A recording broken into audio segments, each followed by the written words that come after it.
我哋嚟到7號啦，呢個係回收工作嘅日子嚟嘅。喺7號嘅朝頭早啊，羅斯威爾空軍基地嘅呢一個上校 commander Branch 落咗一個好大嘅命令，呢個大動作嚟嘅就係封路。嗱，佢呢一個要去封路呢，就肯定係佢事前就已經接到一啲命令，你哋要咁樣咁樣，同埋封咗唔俾所有人唔可以入呢一個現場嗰度。嗱，咁我哋睇住個地圖去講。咁你就盡我所能用呢個衛星嘅地圖嚟去睇睇，中間呢個唔同色嘅框咧，整個框咧呢度就屬於新墨西哥州啊。咁下邊5點鐘就羅斯威爾啦，上邊12點呢個就 Albuquerque 機場就喺嗰度啦。嗱，咁呢度右邊咧就係羅斯威爾啦，呢中間呢個框咧呢度就係 Corona 嘅呢個 county 啦。咁 Lincoln 綠色嗰度咧就係 Foster Range 嗰頭啦。中間紅色咧就係話飛碟撞位嘅地方啦，呢個係 Corona 嘅 county。粉紅色呢度咧就係喺上邊 Albuquerque 落嚟呢度接住呢一個位，再落285嘅。咁咧就係睇到咧一路 zoom 埋去285，呢度有個少少嘅5點鐘有個交叉位嘅，有另外一條路咧，呢度就另外一條公路啦。你睇到中間其實一大塊都係荒蕪之地咧，叫做平坦啲啦呢度。咁285咧一路落嚟咧，見到247咧就係呢個大家嘅 crossroad 就喺5點鐘個位嘅。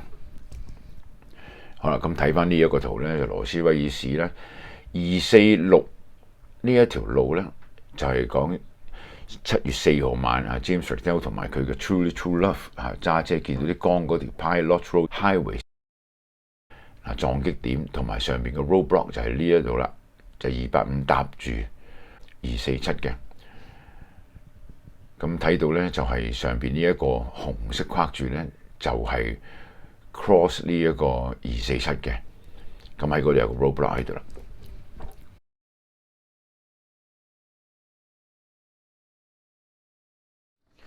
我去羅斯威爾咧，我就係行285一路咁樣直入去羅斯威爾個 town 嘅。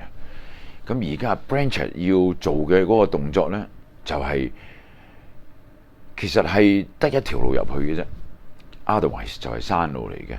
咁但係美國咧唔係話淨係得呢一條公路嘅，因為佢好多其他嘅 highway 係駁住呢度，然之後就咁樣嘅。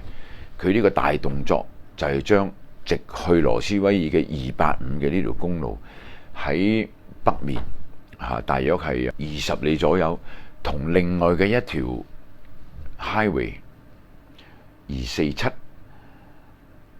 喺佢哋嗰個夾口啊，即係嗰個 crossroad 啦，我哋叫做喺嗰度咧封咗佢。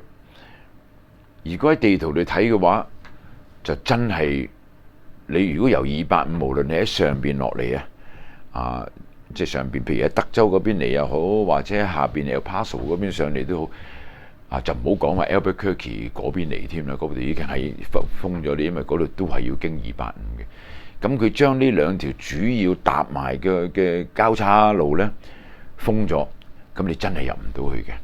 好似我正話講，除非你就打橫經過啲農場，經過啲山咁樣先至去得到嗰度。咁去 Corona 即係撞擊點嗰度都好遠嘅喎。咁佢所以話咧，佢做嘅呢一個命令封路咧係大嘅。咁再講，如果跌個氣球落嚟，點解要咁大動作咧？喺晏晝1點半，空軍基地打電話去俾佢哋羅斯威爾市內並唔係一個唯一，但係佢係同軍方有一種叫做殯儀嘅 contract 如果有咩意外即係佢係做呢個生意，同軍方有咗合同嘅呢一間殯儀館呢間殯儀館就叫做 Ballard Funeral Home。咁打俾呢一個咧，個負責人咧就係 Grant Dennis。軍方打去俾佢問佢：你哋有冇一啲最大嘅細棺材？問到Grant Dennis 咧，即係咁即係點咧？細嘅但係又大嘅棺材。好啦，咁佢就即係以為發生意外咧，咁啊問對方，即係佢同佢哋都係成日都即係好熟絡噶啦，已經其實。咁佢問佢：咦，究竟係咪有意外發生咗啊？咁基地打嚟俾佢嘅呢一個軍官咧，就只係同佢講咧，佢話唔係，呢個係我哋想知道嘅一般性嘅嘅問題嚟嘅啫。咁對於我開始知道羅斯威爾呢件事，當然 Glenn Dennis 咧係整件事件裏邊都係一個好重要嘅 witness 嘅人物嚟嘅，就係知道咗好多嘢。當然佢冇親眼見過嗰啲外星人，但係佢係有見過嗰啲碎片。嗰啲碎片佢喺邊度見過呢？就係佢入去，佢覺得好奇怪。佢入去呢個空軍基地嘅時候，喺嗰啲已經哇亂晒龍嘅情況裏面，見到一啲軍車啊，仲係十字車添啊，有啲就載住一啲反光好似石子咁樣嘅碎片，同埋有啲象形文字喺度嘅。佢係見過嘅。嗱，佢講佢係見過。咁另外呢，就因為佢要入去呢一個軍方嘅所謂軍方醫院裏邊，就佢有一個識得嘅護士喺嗰度講咗一啲嘢俾佢聽，而之後先至知道話，哦，原來係咁樣咁樣喎，原來裏邊劏緊解剖緊一個外星人喎。咁呢一件事呢，稍後跟住落去就會講啦。咁所以我話 Glenn Dennis 係重要嘅一個人物嚟嘅。咁既然間我當年睇書嘅時候都提佢咁多，咁我當然去到羅斯威爾嘅時候，我都要去自己見一見呢一間所謂殯儀館啦。我本書嘅202啊，咁呢個 Glenn Dennis 咧就係當年嘅軍方咧打電話俾佢，問佢有冇細路仔棺材，有時要用4-5個。咁我咧就經過呢條街咧，就應該就揾到係呢一間。咁啊，好似有少少題外話咧，不過即係我有咁嘅感覺啊。當時嗱呢度咧，個片裏邊冇聲啦，因為越行出去咧，大街啊，即係而家睇到個車過嗰度咧，就係 Main Street 嚟嘅，咁就係喺右手邊嘅啫。咁而家一路行出去，因為好風大，嗰啲聲咧就根本爆晒咪。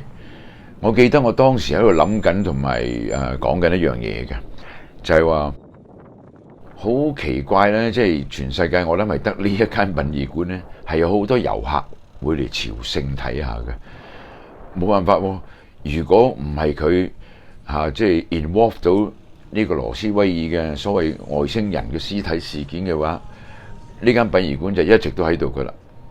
咁但係就係因為咁樣，有時我覺得佢係咪喺呢件事件之後嘅生意真係好咗好多呢？咁啦，我哋又走翻去講呢個軍方打電話俾佢嗰度啦。軍方仲問 Glenn Dennis， 佢話你哋會唔會有一啲棺材係密封嘅，同埋應該有啲咩辦法可以即係 keep 住保存住個屍體呢？咁 Glenn Dennis 就問佢：咁你哋嗰個所謂最細、最大而最細嘅棺材啊，究竟係個 size 係點樣嘅呢？咁佢有講話大約係4-5尺樓下咁。咁 Glenn Dennis 咧就話嚇，係咪有啲小朋友遇到意外啊咁嘅？咁啊 Glenn Dennis 就同佢講，佢話如果要保存屍體嘅唯一我哋而家有同埋做得到嘅呢，就只係乾冰。好啦，喺呢啲咁樣嘅對話，對一個殯儀嘅人呢，即係佢做慣咗空軍基地嘅生意呢，佢會覺得好奇怪，即係咁細嘅棺材，同埋而家講緊唔係一個啊嘛，咁即係一件好大嘅意外啦。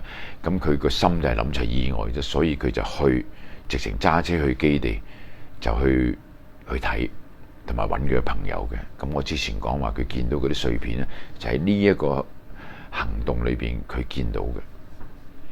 咁佢入到去裏邊，因為大家好熟絡咧，係俾佢唔係自出自入，但係佢起碼可以行到去。咦，裏邊嗰度好似有啲醫生啊，出出入入啊，咁就見到一個護士出嚟咧，係佢識嘅朋友嚟嘅。咁就係因為見到佢，同埋見到佢好驚嘅神情，同埋有啲人行出嚟咧係作嘔啊，同埋亦都有一陣傳出嚟嘅好難聞嘅味道。咁羅斯威爾嘅外星人呢，就由呢一刻就大家感覺到，咦，我哋而家好似有一啲好特別嘅嘢喺裏邊做緊嘢喎。就喺呢一刻以為可以知多啲嘢咧，但係嗰個護士因為佢朋友，佢話你哋呢度做乜嘢？你快啲走啦咁。佢唔敢講啊，直情唔敢講。就算佢想講呢個時候，個 MP 走埋嚟就捉翻阿 Grant Dennis 踢佢出去嚇，唔俾佢入嚟。雖然踢佢走嘅時候，佢一路講，佢話我入嚟係因為你哋基地打電話嚟俾我要買棺材喎。啊，我係不嬲同你哋做開呢啲 contract 㗎，但係都冇得傾。好在事後呢個護士咧都肯約阿 Grant Dennis 出嚟喺一個酒吧嗰度講究竟發生咩事俾佢知。Well, when I got the call, I left the funeral home in the ambulance, went to the scene of the accident, picked the airman up. I did not place him on a stretcher because he had a head injury in the nose. I think his nose was fractured. Grant Dennis 佢係活到2015年嘅，90歲佢先至過身。咁長嘅時間裏邊，佢都接受過唔少嘅訪問。佢都有講7月7號咁混亂嘅嗰晚，點解佢會入去呢？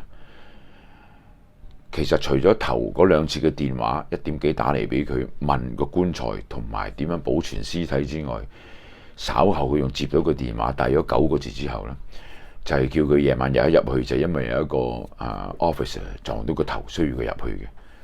好在佢入去，除咗見到啲碎片之外，佢見到呢個護士嘅朋友，雖然講唔到啲咩俾佢聽，但係佢都知道事情好唔簡單。好在稍後呢個護士都有約佢出嚟，講咗俾佢聽，原來係解剖緊一個外星人。或者喺呢度提一提，呢個護士除咗調離咗呢個基地之後啊，仲喺一個空中嘅墮機意外嗰度呢，就死咗，係冇幾耐之後添。究竟係咩陰謀呢？嗰度